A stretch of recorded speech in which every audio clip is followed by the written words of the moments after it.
Hello, so welcome back to Overwatch Discussion. I am Kuroaki, so I am going to be doing a discussion video today based on the 5v6 scenario. So, is a 5v6 in Overwatch impossible to do?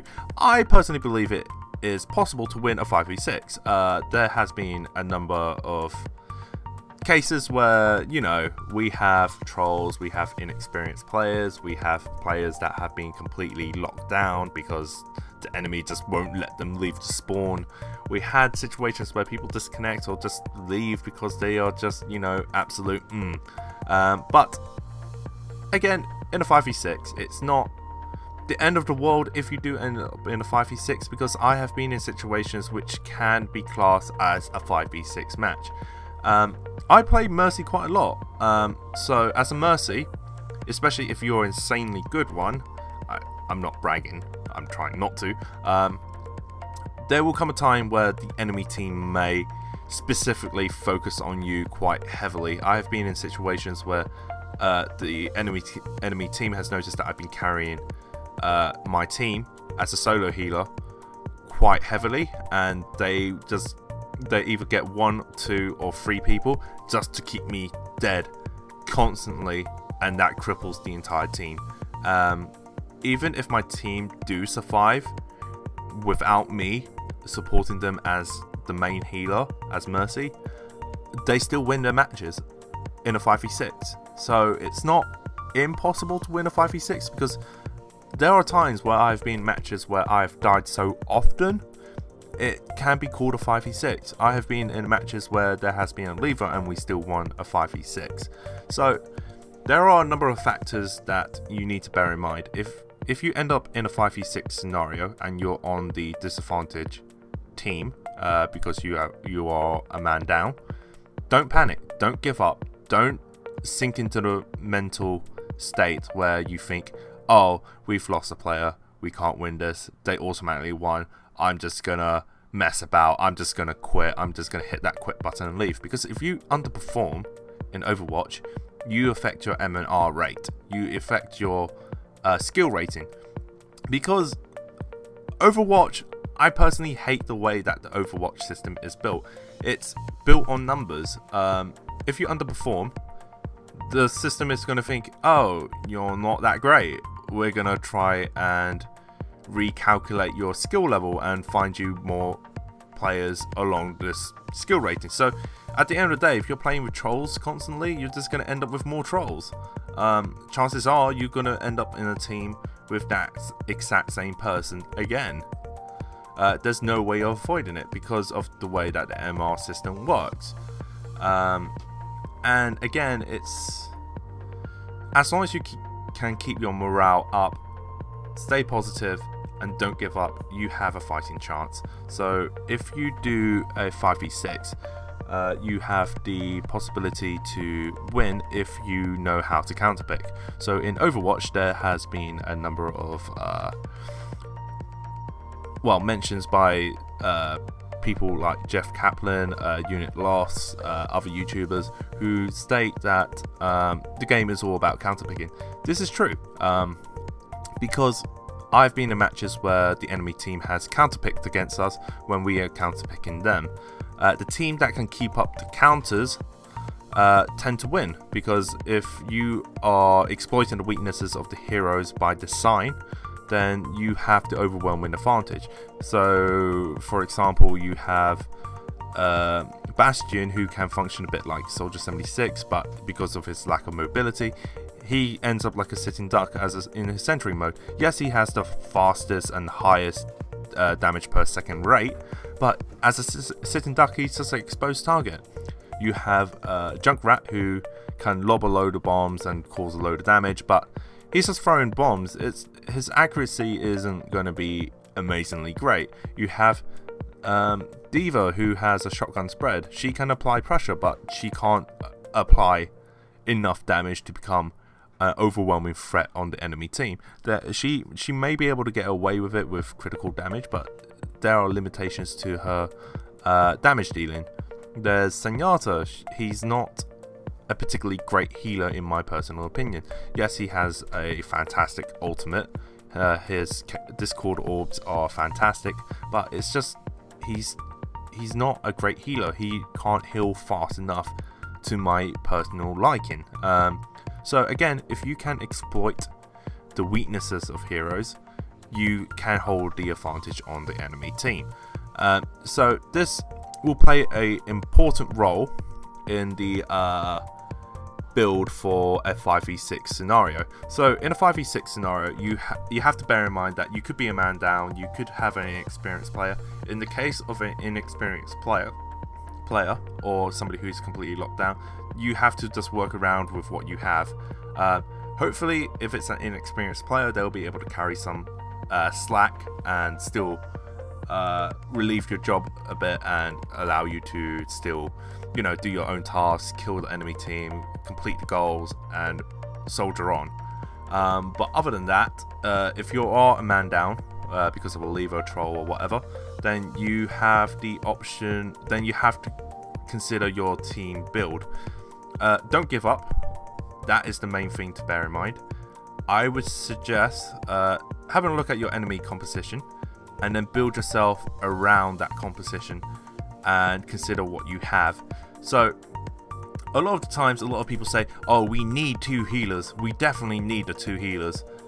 2 healers isn't necessarily important. I have been in plenty of matches as a Mercy, and I have solo carried that team to victory just on raw healing alone, applying damage boosts and even whipping out a pistol and killing people.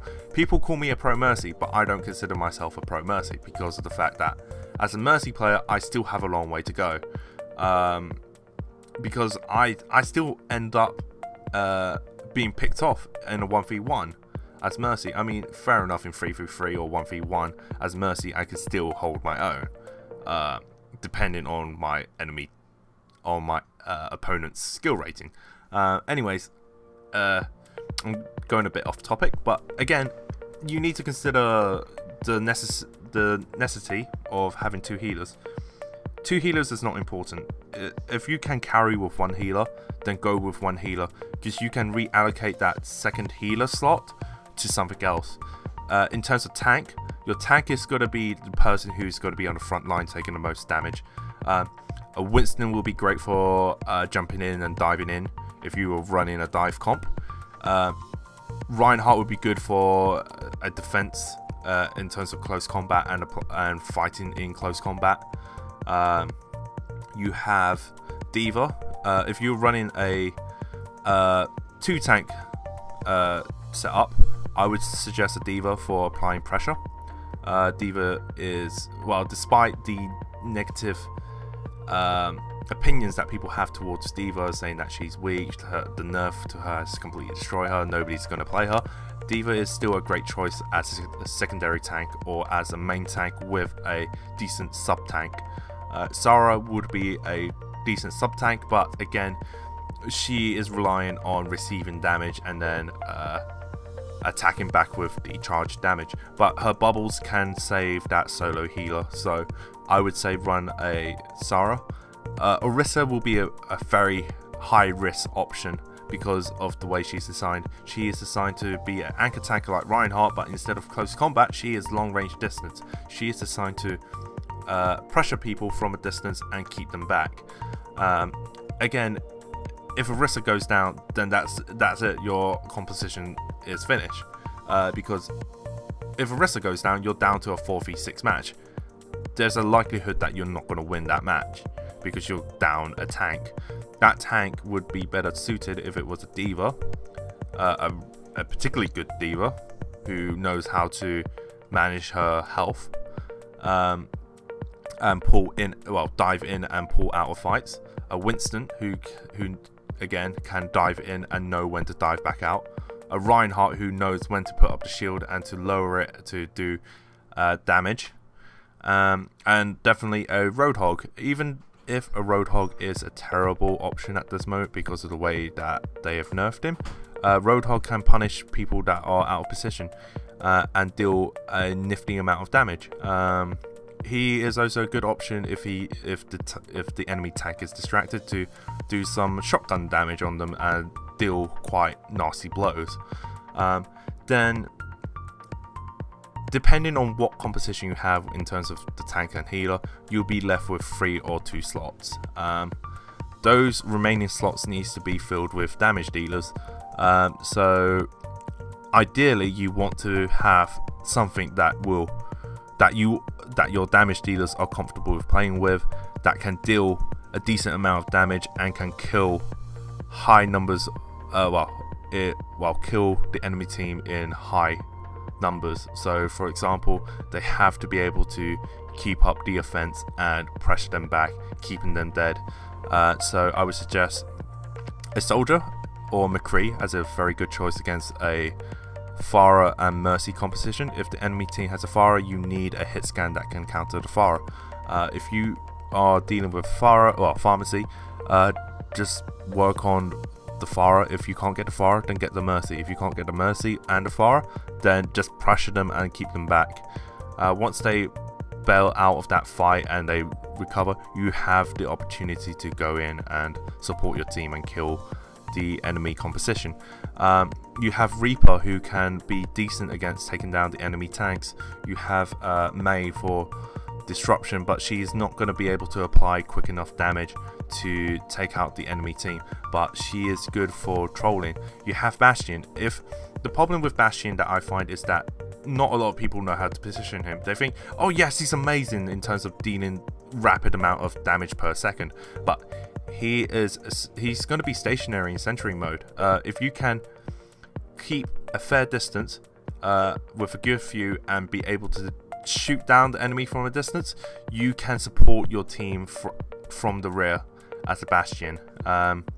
You have Tracer, who can zip around with her blinks, or Genji and pick off either their healers or their support or whatever, or even help to do damage on their tanks. But again, you want to avoid squishy heroes, because if you're playing a squishy hero and you're not great with it, you're just going to be another casualty. You're just going to end up dying and reducing the number of teammates that you have to deal with the enemy team.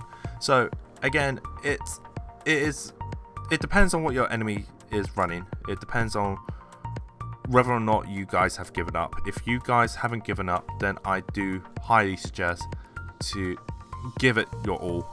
It's better to definitely put effort into trying to win, because once you win, you will feel great about it. I mean, I have felt great about winning a 5v6 matches, even though it was hard, even though I do get frustrated at times, but that overwhelming sensation of winning a 5v6, especially against a decent team, will make you feel good. Although there are times where you may be lucky and the MR system will give you a weak opponent. If the MR has given you a weak opposition, then just make full use of your 5-player team. If you guys are of a decent skill rating, then you can completely roll them. You can beat them up and trash them. But yeah, definitely consider your enemy weaknesses and work against and keep the advantage up by working against their weakness and exploiting it. I do thank you guys for watching. I may have droned on a bit. I will try and improve. Well, hopefully in future my videos will improve and I know what I'm saying and won't drone on. But thank you for watching. If you like this video, please like and subscribe and stay tuned for the next video. Peace.